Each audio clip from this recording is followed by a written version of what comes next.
Hello guys and welcome back to my channel. My name is Myra for those of you that don't know me, and today I've created this look for you guys using the Wet n Wild Pretty palette. I don't know what it's called, but if you want to learn how to recreate it, stay tuned.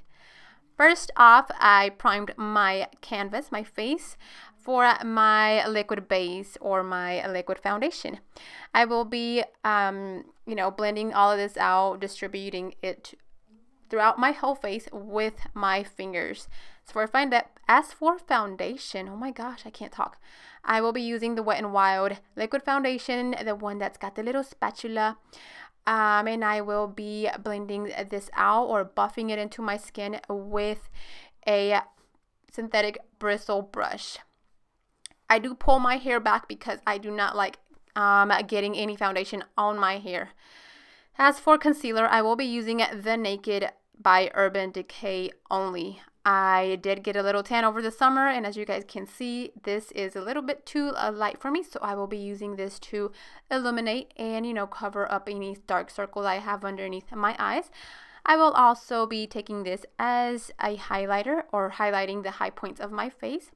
Once I have all this concealer placed wherever I want it, I will be taking a small blending concealer brush and just blend my little life away.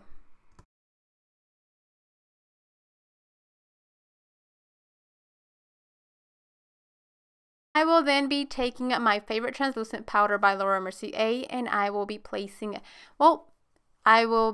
locking my concealer in place with it, and I also will be baking with it. As you can see, I am bringing this translucent powder up higher on the sides of my nose, just so that my translucent powder can sit there and bake, make my nose a little slimmer. For the rest of the face, I will be setting it with my Lorac setting powder. And now moving on to the eyes, I will be taking my little baby primer. This is by Jessie's Girl, and I will be placing this all over my eyelids. I will be going into my Wet n Wild palette and picking up that caramel transition shade, and I will be placing this onto my crease. I will be concentrating this color above my crease because I will then be going into this magenta shade and be placing it directly onto my crease. I will also be bringing this on the outer third of the eye, blending in towards the inner corner, whatever is left from that brush. And remember, you can keep adding layers of this color to achieve the desired pigmentation or intensity on your eyes. I went back and blended everything out with a blending brush, then took this shade to highlight my brow bone. I picked this up on a small flat brush, then went back and blended everything out. Then I moved on to deepen up the outer corner of the eyelid with this brown shade.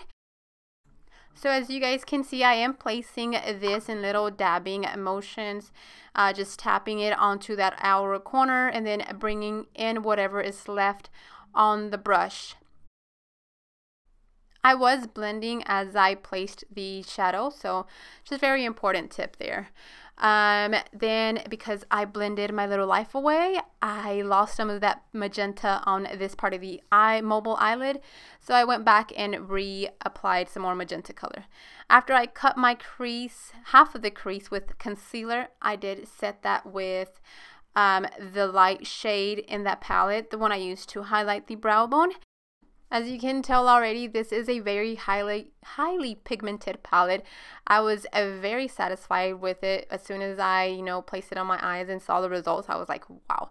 And no, Wet n Wild is not paying me to tell you guys this, but it's just a personal opinion, and I really do like the palette.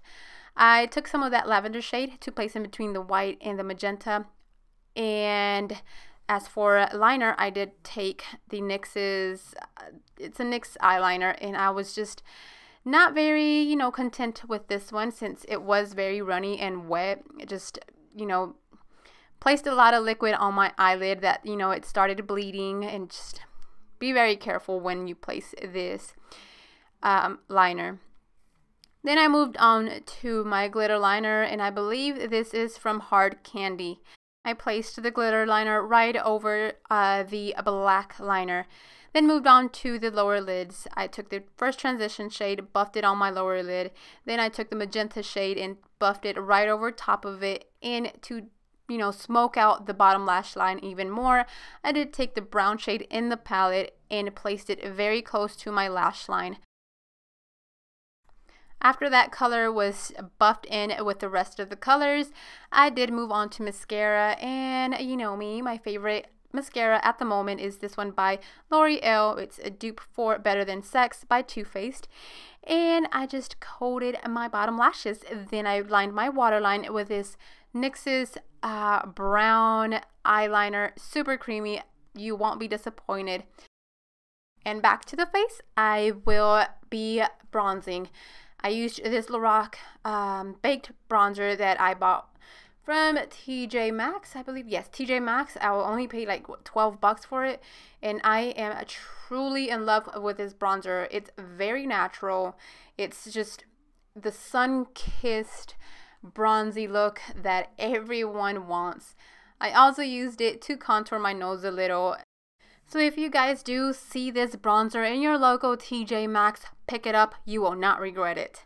For blush, I used Coraline by Milani Cosmetics, and for highlighter, I used this baby by Wet n Wild that I was just truly blown away. The pigment was insane. I was very impressed, as you guys can see. So yes, highlight the high points of your face. I highlighted my Cupid's bow, the tip of my nose, the bridge of my nose, and of course my cheekbones.